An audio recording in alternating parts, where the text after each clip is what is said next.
For some reason, I don't believe I'm the only one that ever created a crazy dinner or a yummy breakfast, and all I tried to do was make it so special, but at the end of the day, all I ended up with was a full kitchen of regret. And you get so frustrated. It's such a rare opportunity to see something else get stupider in front of your eyes, especially if it's yourself, but you got to give yourself credit for it. It's not an easy thing to do, and you mastered it. This theory is going to blow your mind. This theory is going to change everything for you, and it's going to make you feel so much freaking better. Maybe it's not just even about toast.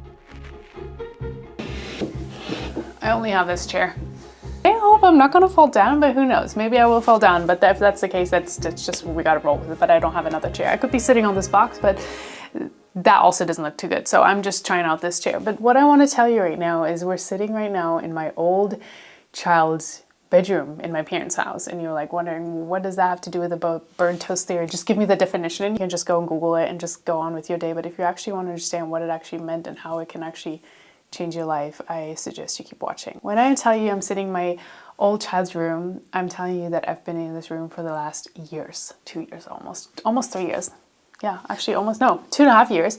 And I've been with my daughter, very, very blessed that I have been able to live in my parents' house. Some of you guys know my backstory. I basically lost everything and I had to move back into my old parents' home because I was pregnant, I had nowhere to go, and that's where I ended up with. And although obviously I have to say that it was the best thing ever that could have happened out of this pretty gnarly situation, I have to say living in your own kids' room when you were independent, when you used to have your own home, you used to have a job, you used to have all these things very settled, very like on the track on everything, and then you get thrown into your old kids' room with your parents and all of a sudden you're like living in someone else's roof and you're just having to deal with a limited amount of space, and especially if you have a newborn baby and you're just dealing with what you got, and obviously that can be a challenge. And I wouldn't lie if I say it was the easiest thing for me to do and for my daughter to do, to just live in my own kids' room.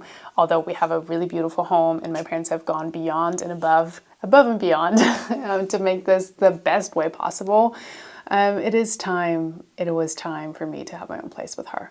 And this burnt toast theory came in handy months ago when I found out that unfortunately my house was sold behind my back. And I was really devastated. This house meant so much to me, not just because I helped build it, but it was just a very sacred, special place for me, and it got completely destroyed and sold behind my back. And it really crushed me in a way that I thought I would never recover from, and I was so upset. And I realized I'm living in my old kids' room, and I have this beautiful home that was just completely trashed and sold. And now I'm here, what the hell? And that's when I came across the burnt toast theory that I actually saw online, which I kind of thought it was funny and stupid, but I was basically, let's say, whatever, what do I have to lose? Let's give it a try. I will read into it and learn more about it. And that's what I did. The burnt toast theory basically taught you that if a minor inconvenience happened in your life, minor could be minor for you, could be major for you, it actually leads you for something better. Basically, we're using the burnt toast as a symbol of if your toast burns in the morning, you might be late, and that means you might miss an accident that would have happened if you would have left 5 minutes early because you're making a new toast and now you got saved from that. Or another way of saying, you are stuck in traffic jam and you're coming late and you're like, oh my gosh, I wanted to come in time. It's my first day at my job. But then you realize, because you came later, you actually got the parking stall just in front of the house instead of having to park very far away. And so there's just very silly things in life that will teach you that sometimes when things happen to you, an opportunity for you to be redirected into something better, even though you might not know it.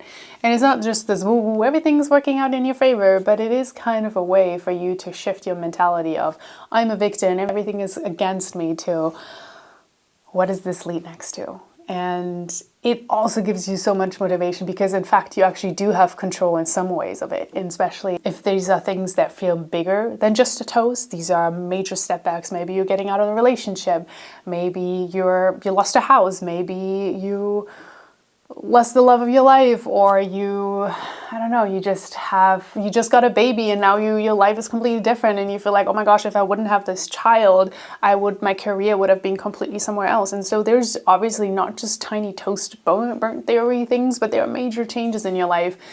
Divorce, who knows what, or would make you think that's the major step back in your life, but you will actually realize that might be an opportunity for a great redirection from that rejection that you're feeling right now. In the last few years, I've done everything I can above and beyond to just not feel this victim mentality, because there have been so many major things happening to me where I was completely not in control of.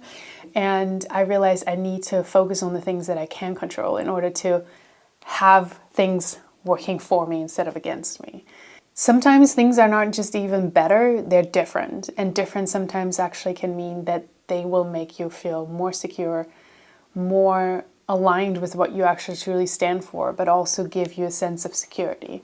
And that for me is being able to have my own place soon, very soon. And that is just beyond amazing. If I would have not lost this house, I would have not been so eager to get my own new place. I might have just been like, oh, at some point, I guess I will. But because my house was mistreated in the worst way possible, it was disrespected, and then sold, I felt the eager to do something about it, because I felt like this cannot be my story. I was so independent. Like, how come I'm now in my parents' home feeling the sense of dependency of someone else? And so I really got to work, and I don't want to credit myself as saying like, and I made it happen and I got a house, because again, things were done for me as well. It wasn't just me about trying to get this. It was also things happening for me without me even doing something. Now I'm currently working in my new place, and it's just insane. Like, I cannot believe it. I actually will have my own bathroom, my own kitchen, my own living room, my own sleeping room, everything. It's going to be mine. And you know what? No one can sell that behind my back, which is absolutely amazing. And so that's a good thing. And I think there's things in your life where you realize that things will turn out into your favor that you don't even realize. Maybe you're going right now through a crazy breakup, and tell me I'm an expert of breakups, because I went through literal hell. I think people would describe me as the worst thing they've ever heard in terms of a movie cannot compare.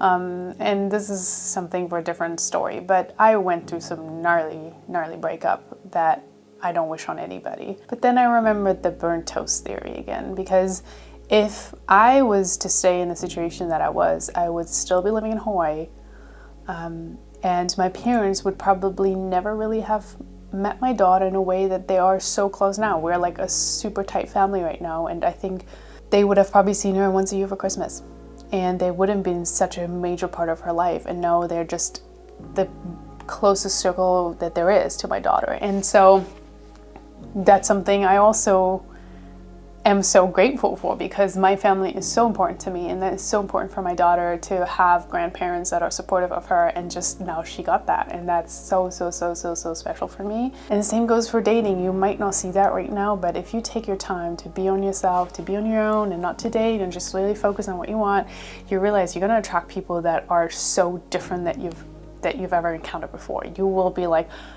what? This person's actually nice? What? This person actually holds up my door? Wait, this person's actually educated? Wow, this person actually has a job? Wow, this person is actually a genuine person that's successful. And you all of a sudden you attract people, you're like, oh, what?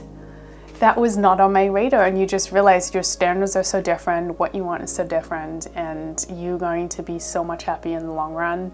And I know it's super hard to see right now, because I've been in this sad process for a really long time, and I have setbacks till this day. But at the end of the day, I know now what I deserve, and I know what I want, and no one can take that from me, and no one can take that from you. So if something major negative happens and you realize that the rejection that you're feeling right now actually is going to lead you to something so much better, you're going to feel so excited, because you're finally going to get what you deserve, and you're not going to be pushed around anymore and just be okay with the freaking bare minimum. You are actually going to have something in your life that you look forward to, and that you feel like is right there where you are at.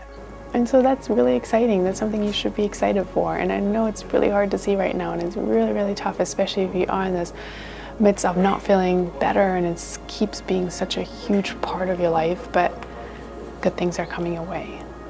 And